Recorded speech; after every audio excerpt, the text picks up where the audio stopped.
उचित और एक पढ़े लिखे वर्ग का एक अच्छे पत्रकार की भूमिका निभाते हुए नरेंद्र मलिक जी आपने बड़ा अच्छा प्रश्न हमसे किया। मैं ये पूछना चाहती हूँ, तप करना अच्छी बात है, पूजा पाठ मंदिर जाना भी बड़ी अच्छी बात है, गुरुकुलों की परंपरा हमारी रही, ऋषि मुनियों का देश हमारा रहा, बहुत अच्छी बात है। मेरे हरियाणा के अंदर, देश के अंदर बड़े साधु सन्यासी तपस्वी जटाधारी लोग हुए और बड़े बड़े सन्यासी हुए। यहाँ तो मतलब आपको मैं गिन के ही नहीं बता सकती कौन कौन पैदा हुए। पर कंचन नाथ अकेली नहीं तप रही है, उसके अलावा देश के अंदर हरियाणा के अंदर 50 साधु और साधुयां तप रहे हैं। अब विषय है कि वो क्यों तप रही है, अच्छी बात है, तप करने में क्या बुराई है। पर उन्होंने कहा कि मेरी जटाएं असली हैं, क्या मैं लिख कर दूं। एक मिनट, मैं आपको जटाएं के बारे में एक मिनट आपको रोकना चाहूंगा। क्या 17 साल की लड़की की 3 फुट की जटाएं होना संभव है? मैं लिख कर दूं, चैलेंज के साथ दूं। वो कंचननाथ मेरे पास भी आई थी और वो राजनाथ जी भी मेरे पास आई थी। वो जटाएं नकली है, और जटाएं नकली नहीं, उसके साथ साथ बहुत सारे ऐसे विवाद हैं जो मैं बोलूंगी तो आज के बाद शुरू हो जाएंगे, मुझे पता है, क्योंकि मेरा और विवादों का ना चोली दामन का साथ है, पुराना है जी। कहीं कुछ नहीं हो रहा ना, जब बीच में हमारा नाम आता है तो नेचुरल वो विवाद बड़ा जन्म ले लेता है। खैर कोई बात नहीं, वो जटाएं नकली हैं। दूसरी बात, कंचननाथ जी को, राजनाथ जी को मैं एक बात कहना चाहती हूँ। कंचननाथ तो बच्ची है, वो बच्ची पहले तो तप रही थी, तपस्या कर रही थी, अच्छी बात है। अब वो बच्ची झाड़ा भी लगा रही है, अब वो बच्ची पैसे भी इकट्ठा कर रही है, वो बच्ची खुले पैसे भी दे रही है। कहीं ऐसा तो नहीं उसका यूज हो रहा है, कहीं ऐसा तो नहीं उसके नाम के पीछे एक बड़ी दुकानदारी लोग चला रहे हैं। कुछ लोग जो पढ़े लिखे लोग हैं, इंसान है, अच्छे गृहस्थी हैं, काफी अच्छे एजुकेटेड लोग हैं, महिलाएं हैं, वो वहाँ पर बच्चे होने के लिए फल लेने आ रही। क्या ऐसा संभव है कि फल देने से बच्चा हो जाता है? देखिए, साधु संतों के आशीर्वाद से बड़ा कुछ हो जाता है, पाठ पूजा से, तप जप से बड़ा कुछ हो जाता है, मठ मंदिरों में जाने से बड़ा कुछ हो जाता है, मैं मानती हूँ। पर मैं ऐसा नहीं मानती कि तप करते करते वो 4 दिन 15 दिन 20 दिन के ही तप से आप किसी और की कोख में बच्चे पैदा करवा सकते हो, कर सकते हो। दूसरी एक उन्होंने कहा कि मैं ग्रस्त जीवन नहीं जीना चाहती, ग्रस्त जीवन तो बड़ा पंगा है। साध्वी जी, अभी आप 17 साल की हैं, अभी आप बालिक भी नहीं हुई, आपको कैसे पता कि पति पत्नी का सुख क्या होता है, आपको कैसे पता कि बच्चे होने का अनुभव क्या होता है, आपको कैसे पता कि कुटुंब को बांध के रखना। ऋषि मुनियों ने भी कहा कि ग्रस्त आश्रम बड़ा आश्रम, कि ऋषियों से भी ऊपर का आश्रम एक ग्रस्त जीवन को माना गया।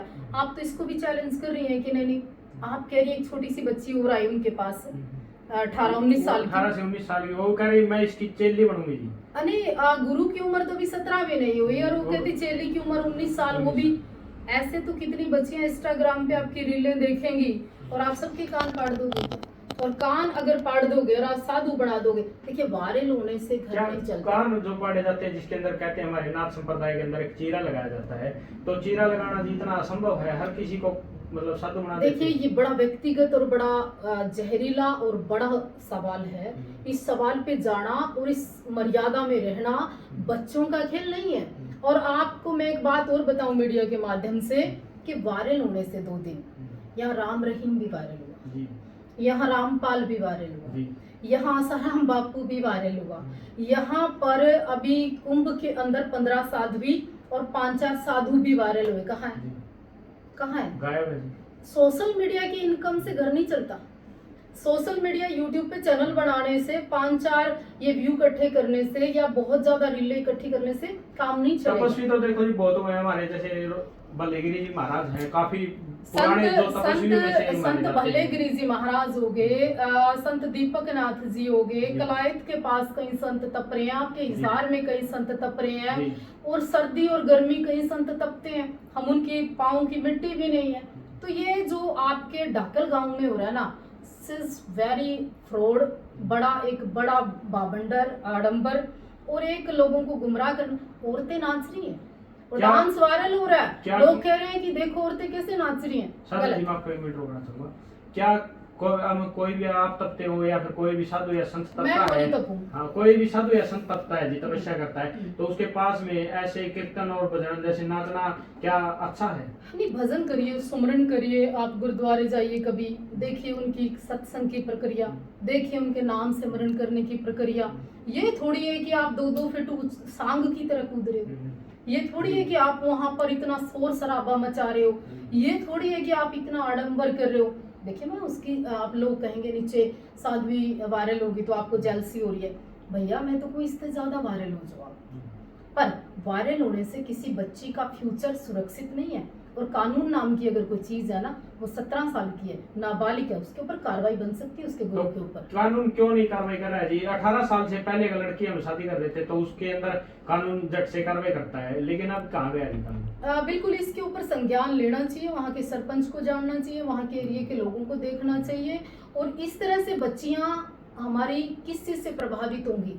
फिर एजुकेशन से या फिर सिस्टम से। और अब छुट्टियों का टाइम है जी, वीडियो भी देखते हैं और कुछ महिलाएं अपने बच्चों को वहां पर लेके जाती है, तो उन पर ऊपर भी जो गलत प्रभाव है वो पड़ता है। अगर कहीं ना कहीं हमारे बच्चे कल नहीं जाके ये कहेंगे कि साधु बनेंगे। आप देखिए वहां पे मैंने एक चीज देखी वीडियो के माध्यम से, आप जैसे अच्छी मीडिया के माध्यम से, कि उस बच्चे की प्राइवेसी क्या है।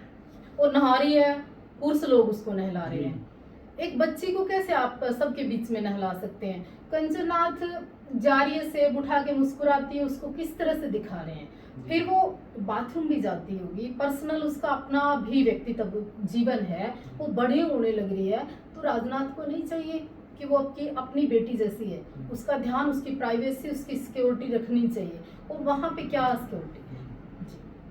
आज के टाइम में कुछ साधु जो तपते हैं जी, वो सूखे तपते हैं, बिल्कुल कुछ नहीं लगाते, भी नहीं कोई कपड़ा पहनते, लेकिन ये गिल्ला करते हैं, राख लगाते हैं और आके उनकी जटाओं को नहलाते हैं, धोते हैं, और बीच बीच में तो पानी भी डालते हैं। देखिए हम किसी को क्या नाथ संप्रदाय को इसके अकॉर्डिंग आगे इसके ऊपर कोई एक्शन नहीं लेना चाहिए? पहली बात तो हमारे जो बड़े संत हैं ना, चाहे बौर मठ के संत हैं, चाहे वो और भी कितने बड़े बड़े मठों के संत हैं, उनको संज्ञान लेना चाहिए। उनको इसको देश जो पाखंड से प्रभावित होता है उसको, उस पर रोक लगानी चाहिए। इससे हमारा सनातन बदनाम होता है, इस पे रोक लगानी चाहिए। इससे हमारी छोटी बच्चियां प्रभावित होकर कहीं जाकर किसी डेरे के साधु के चक्कर में ना पड़ जाएं, प्रभावित ना हो जाए, हमें देखना चाहिए।